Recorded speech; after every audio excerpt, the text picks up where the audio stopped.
ओम नमः शिवाय। शिवजी सदा सहाय। ओम नमः शिवाय। गुरुजी सदा सहाय। जय गुरुजी। शुक्राना गुरुजी। सभी संगत को जय गुरुजी। गुरुपा कोटि कोटि प्रणाम। जय गुरुजी। संगत जी, शिव महापुराण रुद्र संहिता भाग 3 का 19 अध्याय है।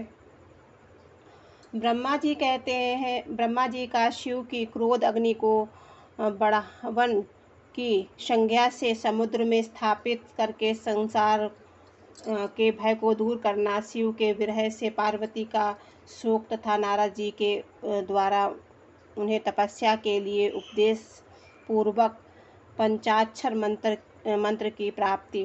ब्रह्मा जी के कहते हैं कि नारद, जब भगवान रुद्र के तीसरे नेत्र से प्रकट हुई अग्नि ने कामदेव को शीघ्र जलाकर भस्म कर दिया, तब वह बिना किसी प्रयोजन के ही प्रज्वलित हो सब ओर फैलने लगी। इससे चराचर प्राणियों सहित तीनों लोकों में महान हाहाकार मच गया।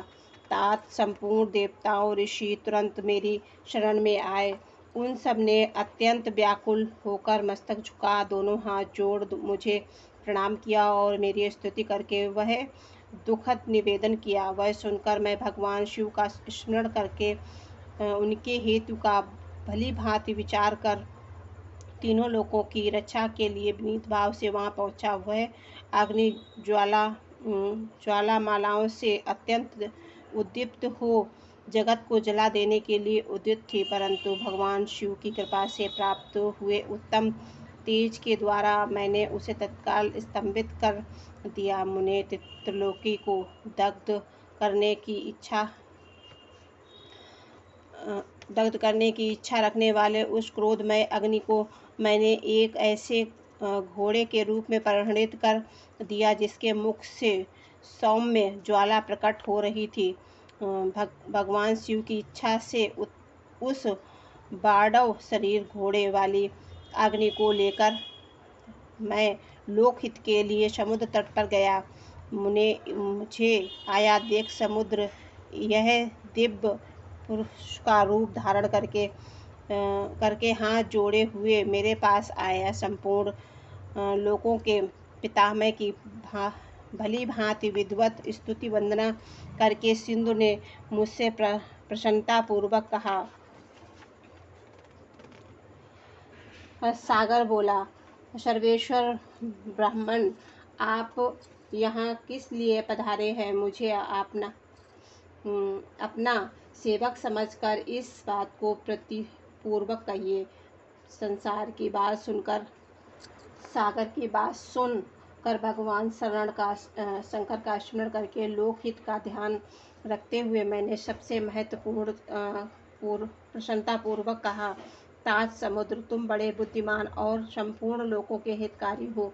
मैं शिव की इच्छा से प्रेरित हो हार्दिक प्रतीक पूर्वक तुमसे कह रहा हूँ। यह भगवान महेश्वर का क्रोध है जो महान शक्तिशाली अश्व के रूप में यहाँ पर उपस्थित है। यह कामदेव को दग्ध करके तुरंत ही संपूर्ण जगत को भस्म करने के लिए उद्यत हो गया था। यह देख पीड़ित हुए देवताओं की प्रार्थना से मैं शंकर के स्वेच्छा वहाँ गया और इस अग्नि को स्तंभित किया।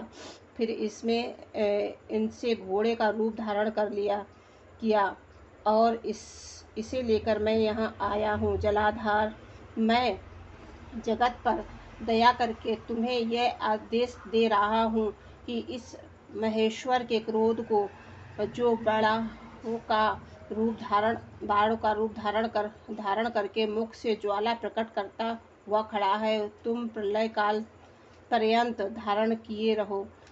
सरीपते, जब मैं यहाँ आकर वास करूँगा तब तुम भगवान शंकर के इस अद्भुत क्रोध को छोड़ देना। तुम्हारा जल ही प्रतिदिन इसका भोजन होगा। तुम यत्नपूर्वक इसे ऊपर ही धारण किए रहना, इससे यह तुम्हारी अनंत जल राशि के भीतर न चला जाए। ब्रह्मा जी कहते हैं कि नारद, मेरे ऐसे कहने पर समुद्र ने रुद्र की क्रोध अग्नि के रूप बड़ा नल को धारण करना स्वीकार कर लिया, जो दूसरे के लिए असंभव था। तदनंतर वह बड़ा अग्नि समुद्र में प्रविष्ट हुई और ज्वालामालाओं से उद्दीप्त हो सागर की जल राशि का दहन करने लगी। मुने, इससे संतुष्ट चित्त होकर मैं अपने लोक को चला आया और वह दिव्य रूपधारी समुद्र मुझे प्रणाम करके अदृश्य हो गया। महामुनि रुद्र इस क्रोध अग्नि से भय से छूटकर संपूर्ण जगत स्वतः अनुभव करने लगा और देवता तथा मुनि सुखी हो गए। नारद जी बोले कि दयानिधे मदन दहन के पश्चात गिरिराज नंदिनी पार्वती देवी ने क्या किया, वे अपनी दोनों सखियों के साथ कहाँ गईं, यह सब मुझे बताइए। ब्रह्मा जी कहते हैं कि भगवान शंकर के नेत्र से उत्पन्न हुई अग्नि ने जब कामदेव को दग्ध किया तब महान अद्भुत प्रकट शब्द हुआ, जिससे सारा आकाश गूंज उठा। उस मान शब्द के साथ ही कामदेव को दग्ध हुआ देख भयभीत और व्याकुल हुई पार्वती दोनों सखियों के साथ अपने अपने घर चली गई। उस शब्द से परिवार सहित हिमवान भी बड़े विस्मय में पड़ गए और वहां गई हुई अपनी पुत्र का स्मरण करके उन्हें बड़ा क्लेश हुआ। इतने में पार्वती दूर से आती हुई दिखाई दी। वे शुंभ के विरह से रो रही थी। अपनी पुत्री को अत्यंत विह्वल हुई देख शैलराज हिमवान को बड़ा शोक हुआ और वे शीघ्र ही उनके पास जा पहुँचे। वे फिर हाथ से उनकी दोनों आंखें पोंछकर बोले, शिवे मत डरो, रो मत। ऐसा कहकर अचलेश्वर हिमवान ने अत्यंत विह्वल हुई पार्वती को शीघ्र ही गोद में उठा लिया और उन्हें सांत्वना देते हुए वे अपने घर ले आए। कामदेव का दाह करके महादेव जी अदृश्य हो गए थे, अतः उनके विरह से पार्वती अत्यंत व्याकुल हो उठी थी। उन्हें कहीं भी सुख या शांति नहीं मिल रही थी। पिता के घर जाकर जब वे अपनी माता से मिली, उस समय पार्वती शिवा ने अपना नया जन्म हुआ माना। वे अपने रूप की निंदा करने लगी और बोली, हाय मैं मारी गई। सखियों के समझाने पर भी वे गिरिराज कुमारी कुछ समझ नहीं पाती थी। सोते जागते, खाते पीते, नहाते धोते, चलते फिरते और सखियों के बीच में खड़े होते समय भी कभी किंचित मात्र भी सुख का अनुभव नहीं करती थी। मेरे स्वरूप को तथा जन्म कर्मों को भी धिक्कार है। ऐसा कहती हुई वे सदा महादेव की प्रत्येक चेष्टा का चिंतन करती थी। इस प्रकार पार्वती भगवान शिव के विरह से मन ही मन अत्यंत क्लेश का अनुभव करती और किंचित मात्र भी सुख नहीं पाती थी। वे सदा शिव का जाप किया करती थी। शरीर से पिता के घर में रहकर भी वे चित्त से पिनाक पाणी भगवान शंकर के पास पहुंची रहती थी। तात शिवा शोक मग्न से बारंबार मूर्छित हो जाती। कैलाश हिमवान और उनकी पत्नी मेनका तथा उनके मैनाक आदि पुत्र जो बड़े उच्चार चेतना थे, उन्हें सदा सांत्वना देते हुए रहते, तथापि वे भगवान शंकर को भूल ना सकें। बुद्धिमान देवेश, तदनंतर एक दिन इंद्र की प्रेरणा से इच्छा अनुसार घूमते हुए तुम हिमालय पर्वत पर आए। उस समय महात्मा भगवान हिमवान ने तुम्हारा स्वागत सत्कार किया और कुशल मंगल पूछा। फिर तुम उनके दिए हुए उत्तम आसन पर बैठ तदनंतर शैलराज से अपनी कन्या के चरित्र का आरंभ से वर्णन किया। किस तरह उसने महादेव जी की सेवा आरंभ की और किस तरह उनके द्वारा कामदेव का दाह हुआ, यह सब कुछ बताया। मुने, यह सब बात सुनकर तुमने गिरिराज से कहा कि शैलेश्वर भगवान शिव का भजन करो।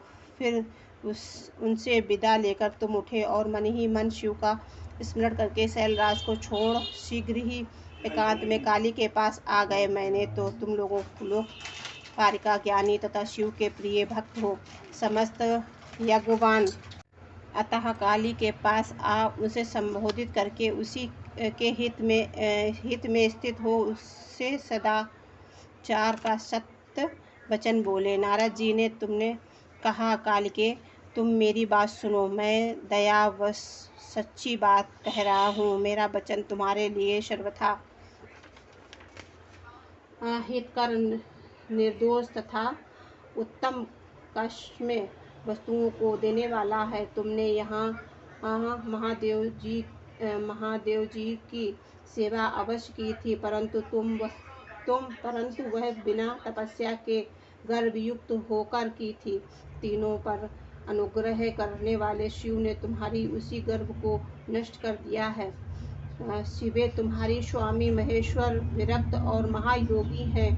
उन्होंने केवल कामदेव को जलाकर जो तुम्हारे सकुशल छोड़ दिया है, उसमें यही कारण है कि वे भगवान भक्तवत्सल हैं।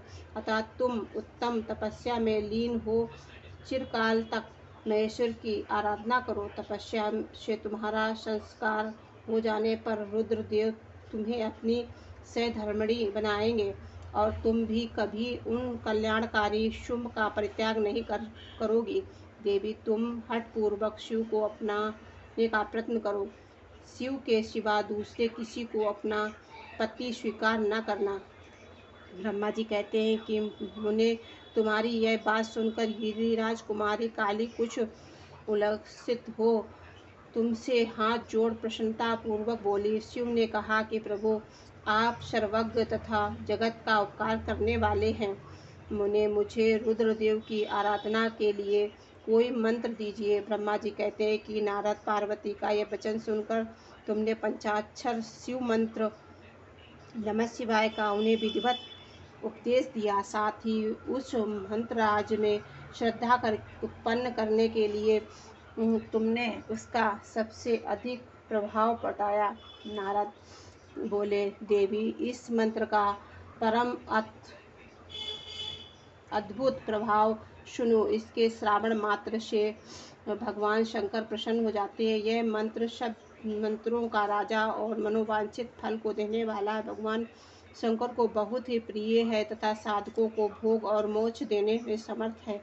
सौभाग्यशालिनी, इस मंत्र का विधि विधान पूर्वक जप करने से तुम्हारे द्वारा आधारित हुए भगवान शिव के अवश्य और शीघ्र तुम्हारी आंखों के सामने प्रकट हो जाएंगे। शिवे संतोष नियमों से तत्पर रहकर भगवान शिव के स्वरूप का चिंतन करती हुई तुम पंचाक्षर मंत्र का जप करो। इससे आराध्य देव शिव शीघ्र ही संतुष्ट होंगे। साध्वी, इस तरह तपस्या करो कि तपस्या से महेश्वर वश में हो सकें, और तपस्या से ही सबको मनवांछित फल की प्राप्त होती है, अन्यथा नहीं। ना ब्रह्मा जी कहते हैं कि नारद, तुम भगवान शिव के प्रिय भक्त और इच्छा अनुसार विचर करने वाले हो। तुमने काली से संपूर्ण बात कहकर देवताओं के हित में तत्पर हो स्वर्ग को प्रस्थान किया। तुम्हारी बात सुनकर उस समय पार्वती बहुत प्रसन्न हुई। उन्हें परम उत्तम पंचाक्षर मंत्र प्राप्त हो गया। जय गुरु जी, शुक्राना गुरु जी। ओम नमः शिवाय। शिव जी सदा सहाय। ओम नमः शिवाय। गुरु जी सदा सहाय। जय गुरु जी, जय बाबा, जय माता रानी, शुक्राना।